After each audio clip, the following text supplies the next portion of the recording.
સુરતમાં ટ્રાન્સપોર્ટેશન માટે લોકોની પહેલી પસંદ હોય તેમ રિક્ષા ચાલકો માટે રિક્ષા સ્ટેન્ડ બનાવવા માટે 315 જેટલા સ્થળ ટ્રાફિક પોલીસ દ્વારા પસંદ કરાયા છે, જે રિક્ષા સ્ટેન્ડ સુરત મહાનગરપાલિકા સાથે મળી ટ્રાફિક પોલીસ દ્વારા શરૂ કરાશે. સુરતમાં વધી રહેલી ટ્રાફિકની સમસ્યાને નિવારવા ટ્રાફિક પોલીસ હરહંમેશ અગ્રેસર છે, ત્યારે સુરતના ટ્રાન્સપોર્ટેશનની અગ્રેસર વસ્તુ એવી રિક્ષા માટે સ્ટેન્ડની ટ્રાફિક પોલીસ દ્વારા સ્થળ પસંદગી કરાઈ છે. ટ્રાફિક ડીસીપી અનિતા વાનાણીએ જણાવ્યું હતું કે સુરતમાં 315 જેટલા જૂના અને નવા રિક્ષા સ્ટેન્ડ માટે જગ્યાનું નિરીક્ષણ કરાયું છે, જે રિક્ષા સ્ટેન્ડ માટે સુરત મહાનગરપાલિકા સાથે મળી ચકાસણી કરી રિક્ષા સ્ટેન્ડ શરૂ કરાશે, જ્યાં રિક્ષા ચાલકો રિક્ષા લઈ ઉભા રહી શકશે. રિક્ષા સ્ટેન્ડ ખાતે કેટલી રિક્ષા ઊભી રહી શકે તે અંગે પણ બોર્ડ મરાશે અને મુસાફરો સહેલાઈથી રિક્ષામાં બેસી શકે તેવા પ્રયત્નો કરાશે તેમ કહ્યું હતું. સાંભળો શું કહી રહ્યા છે ટ્રાફિક ડીસીપી અનિતા વાનાણી. સુરતના જો ટ્રાન્સપોર્ટેશન માધ્યમ તરીકે આપણે જોઈએ તો બહુ જ મહત્વનું ટ્રાન્સપોર્ટેશન મીડિયમ એ રિક્ષા ફક્ત સુરતમાં નહીં, દરેક સિટીમાં મોટાભાગે આપણને જોવા મળે છે. હવે ટ્રાન્સપોર્ટેશન માધ્યમ જે રિક્ષા છે એને ડિસિપ્લિનમાં લાવવા માટે ખૂબ જરૂરિયાત છે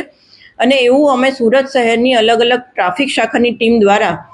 જ્યાં રિક્ષા સ્ટેન્ડ આપી શકાય એવા છે, જ્યાં લોકોને પણ લાંબા અંતર સુધી ચાલીને જવું ન પડે તેવી વર્ષોથી જે જગ્યાએ રિક્ષાઓ ઊભી રહે છે અને જંકશનોથી 50 મીટર દૂર એવા કુલ 315 રિક્ષા સ્ટેન્ડ આઈડેન્ટિફાઈ કરવામાં આવેલા છે.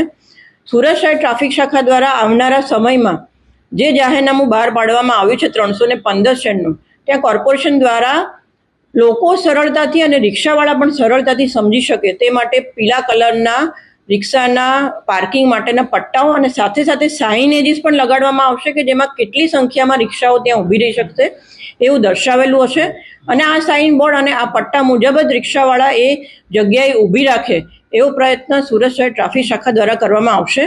લોકોની સગવડતાને ધ્યાનમાં રાખવાની સાથે સાથે રોડ ડિસિપ્લિન પણ જળવાઈ રહે તે અત્યંત જરૂરી છે અને લોકોની સગવડતા પણ જાળવવું ખૂબ જરૂરી છે. એટલે આ તબક્કે રિક્ષા એસોસિએશનની અવારનવાર ટ્રાફિક શાખા સાથે મિટિંગ પણ થયેલી છે, એમને સમજ પણ કરવામાં આવેલું છે અને મિટિંગમાં એમના જેટલા પણ સજેશન્સ હતા કે એમને કઈ જગ્યાએ રિક્ષા સ્ટેન્ડ જોઈએ છે, ક્યાં જરૂરિયાત છે, ટ્રાફિકમાં અડચણરૂપ ન હોય તેવી જગ્યાએ એમને રિક્ષા સ્ટેન્ડ આપવામાં આવેલા છે. અને હજી પણ જો રિક્ષા ચાલકો અવારનવાર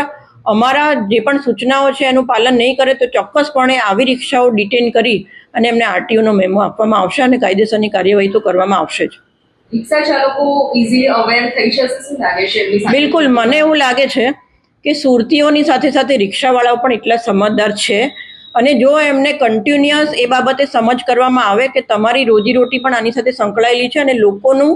જે અંતર કાપવા માટેનું માધ્યમ છે એ પણ લોકો માટે સરળતાથી મળી રહે તે ખૂબ જરૂરી છે અને જો પહેલાં સમજથી કામ લઈ અને પાછળથી જો જે પણ સમજ નથી મેળવી શકતા એવા રિક્ષા ચાલકો વિરુદ્ધ કાર્યવાહી કરવામાં આવશે તો ચોક્કસપણે રિક્ષામાં જે અત્યારે ઇનડિસિપ્લિન દેખાઈ રહ્યું છે એમાં ચોક્કસ સુધારો આવશે એવું મારું માનવું છે.